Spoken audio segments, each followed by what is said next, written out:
여러분들께서도 특히 IMF 전후로 사업이 망해서 빨간 딱지를 붙인다 라는 말을 들어보셨을 겁니다.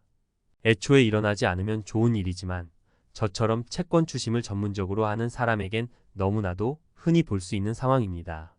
이런 빨간 딱지를 붙이기 위해선 못 받은 돈이 있다고 무조건 신청 가능한 것이 아니라 필요한 서류들이 있습니다. 허나 그보다 중요한 것이 있습니다. 실제로 거주하여 압박을 줄 수 있는지, 법 비용만 낭비하는 것은 아닌지 고려해야 합니다. 수수료 후불제라는 것은 추심 성공 시에 회수 금액의 일부를 받는 수수료가 후불이라는 것이지 법원에 신청할 때 발생하는 법 비용이나 기타 비용까지 후불로 한다는 것이 아닙니다. 법 비용을 타인이 대신 납부한다면 변호사법 위반으로 강력한 처벌 주의하시기 바랍니다. 즉 이런 법 비용은 채권자 부담으로 실익도 없고 압박의 효과도 없는데 돈을 낭비할 필요는 없기에 이전에 말씀드린 내용을 고려하셔야 하는 것입니다. 오늘은 유체동산 압류에 대해 안내드리겠습니다. 법원의 서류를 접수할 땐 집행압류 대상의 유형에 따라 다릅니다.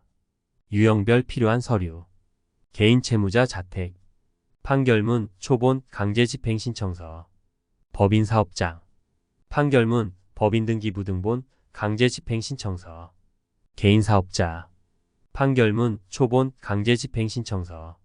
보통 이렇게 세 가지 형태로 나뉩니다. 비용은 목적물의 값에 따라 추가 감정 등의 추가로 몇십 몇백만 원까지 발생하니 참고하셔서 진행하시길 바랍니다.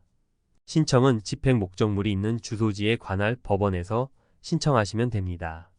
판결문이나 지급명령과 같은 집행 권한을 가진 채권자가 법원에 신청을 했다 하더라도 무조건 접수되는 것이 아닙니다.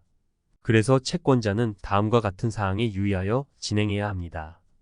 유의사항, 채무자가 실제 거주하는가, 위장 전입 여부 확인, 호수가 없는 다세대 주택 등에서 실제 호수 확인, 집행 불능 사례, 초본 주소지와 집행 주소지가 상이, 폐문 부재인 경우, 해당 주소지에 다수의 사업자 존재하는 경우, 해당 물건에 설정이 되어 있는 경우, 압류 물품의 상태가 변할 수 있는 생물인 경우.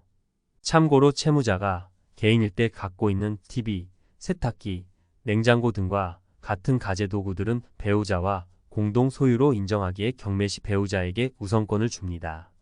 글의 시작부터 말씀드렸듯 모든 추심은 실익과 압박의 효과를 따져보고 진행해야 합니다. 내가 이런 집행으로 채무자에게서 돈을 받아 내겠다 라기보다는 채무자에게 심적으로 큰 충격과 압박을 줄 수 있는가를 검토하는 것이 효율적입니다. 선택할 수 있는 압류의 종류는 굉장히 많습니다. 주거래은행 통장 압류, 주식 보험 월급 압류, 부동산 차량 압류, 임대차 보증금 압류 등 제세 채무자를 특정이 가능하고 가치가 있는 물품이 오고 간 관계라면 압류가 가능합니다. 유체동산의 압류는 채무자가 본인 임의대로 빼돌리거나 명의를 변경시킬 수 있는 물건이 아니기에 압류에서의 실익은 꽤 있을 수 있으나 압류라는 것은 반드시 압박의 목적이 되어야 합니다. 참고하시고 도움 필요하시면 연락 주시면 됩니다.